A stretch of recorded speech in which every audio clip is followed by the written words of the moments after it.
এর মধ্যে আপনারা নিশ্চয়ই দেখেছেন, পত্রপত্রিকা আপনারা দেখেছেন যে আমরা বলেছিলাম শুধু কৃষকদেরকে কৃষক কার্ড নয়, শুধু মা বোনদেরকে ফ্যামিলি কার্ড নয়, আমরা বলেছিলাম বাচ্চাদেরকে সারা দেশে এই যে গ্রামে গঞ্জে বিশেষ করে প্রাইমারি স্কুলের যে বাচ্চারা আছে, ছোট ছোট বাচ্চারা, বিদেশে যখন আমি ছিলাম আমি দেখতাম যে প্রাইমারি স্কুলের বাচ্চারা যখন স্কুলে যেত কি সুন্দর কাপড় চোপড় পরে যেত, কিন্তু আমার দেশের অধিকাংশ প্রাইমারি স্কুলে, বিশেষ করে যে প্রাইমারি স্কুলগুলো গ্রামে গঞ্জে বাচ্চারা কাপড় চোপড়গুলো ছিঁড়ে গেছে স্কুলে যাচ্ছে।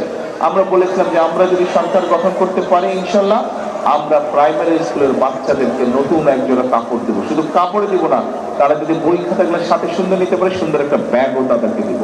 এটাও ইনশাল্লাহ আমরা এই জুলাই মাস থেকে শুরু করবো। এই কথা আমরা বলেছিলাম যে আমরা যদি সরকার গঠন করতে সক্ষম হই তাহলে সারা বাংলাদেশে কৃষক ভাই যারা আছে, যাদের বিশেষ করে 10,000 টাকা পর্যন্ত কৃষি ঋণ ছিল, সেই কৃষি ঋণ সুদ সহ 10,000 টাকা পর্যন্ত কৃষি ঋণ আমরা মওকুফ করব।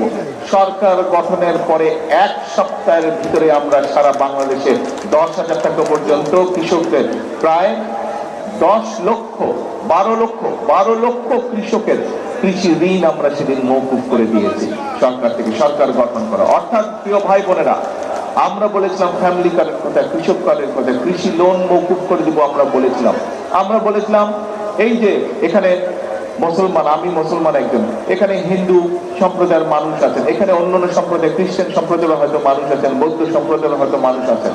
আমরা বলেছিলাম এই যে আমাদের মুসলমানদের মসজিদ বা মক্তবে যে খতিব থাকে, ইমাম সাহেবরা থাকে, অন্য ধর্মের যে গির্জায় হোক মন্দিরে হোক যে বিভিন্ন ধর্মীয় গুরু থাকে, এই মানুষগুলো অনেকেই আমরা দেখেছি বিশেষ করে জেলা লেভেলে অথবা উপজেলা লেভেলে মানুষগুলো যে আছে, এদেরকে আমরা সরকার থেকে সম্মানের ব্যবস্থা করব।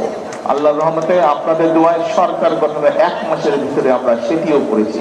সবাই এখনো পাই নাই, প্রক্রিয়া মাত্র শুরু হয়েছে, আমরা কিছু কিছু করে দিচ্ছি ইনশাল্লাহ। আগামী 1 বছরের মধ্যে, এই যে কয়েকদিন আগে বাজেট উপস্থাপিত হলো, এই বাজেটে আমরা অর্থ বরাদ্দ করেছি। আগামী 1 বছরের মধ্যে প্রত্যেকটা উপজেলায় ইনশাল্লাহ আমরা প্রত্যেকটি উপজেলা, বাংলাদেশের 600 উপজেলায় এই যে আজকে যেরকম মাত্র আমরা আজকে দিতে পেরেছি 150 পরিবারের কাছে, 150 মায়ের হাতে আমরা ফ্যামিলি কার্ড তুলেছি। আগামী বছরে 1 বছরের মধ্যে প্রত্যেক উপজেলা আমরা অন্তত 8,000 পরিবারের হাতে আমরা ফ্যামিলি কার্ড তুলে দিব। প্রত্যেকটি উপজেলা অন্তত আল্লাহর রহমতে 8,000 পরিবার, 8,000 মায়ের হাতে আমরা ফ্যামিলি কার্ড তুলে দিব আগামী 1 বছরের মধ্যে। তার জন্য আমরা অর্থ বরাদ্দ রেখেছি বাজেটের মধ্যে। প্রিয় ভাই বোনেরা, শুধু ফ্যামিলি কার্ডই নয়, ওই যে কৃষক ভাইদের কথা বললাম, বাংলাদেশ একটা কৃষি প্রধান দেশ, এই দেশের অধিকাংশ মানুষ কৃষি কাজের সাথে জড়িত।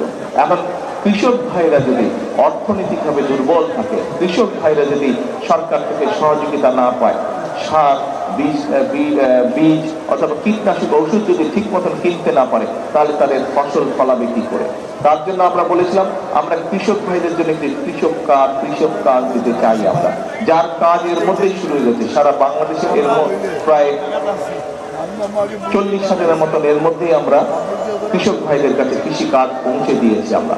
ইনশাল্লাহ আগামী 1 বছরের মধ্যে নতুন বাজেট হয়েছে, আমরা সেই বাজেটে অর্থ বরাদ্দ রেখেছি। আগামী 1 বছরের মধ্যে সারা বাংলাদেশে আমরা 40 লক্ষ কৃষক ভাইয়ের কাছে কৃষি কার্ড পৌঁছে দিব, যাতে করে এই কৃষক কার্ডের মাধ্যমে তারা যে সহায়তাটা পাবে, প্রতি বছর এককালীন একটি সহায়তা পাবে, তার সেই সহায়তা দিয়ে তারা তাদের কৃষির বীজ বলেন, ফসলের বীজ বলেন, কীটনাশক ঔষধ বলেন, এইগুলো তারা কিনতে পারবে এবং কেনার মাধ্যমে তাদের কিছুটা সহায়তা, তাদের যে অর্থনৈতিক চাপ, সেই চাপটি কমে আসবে।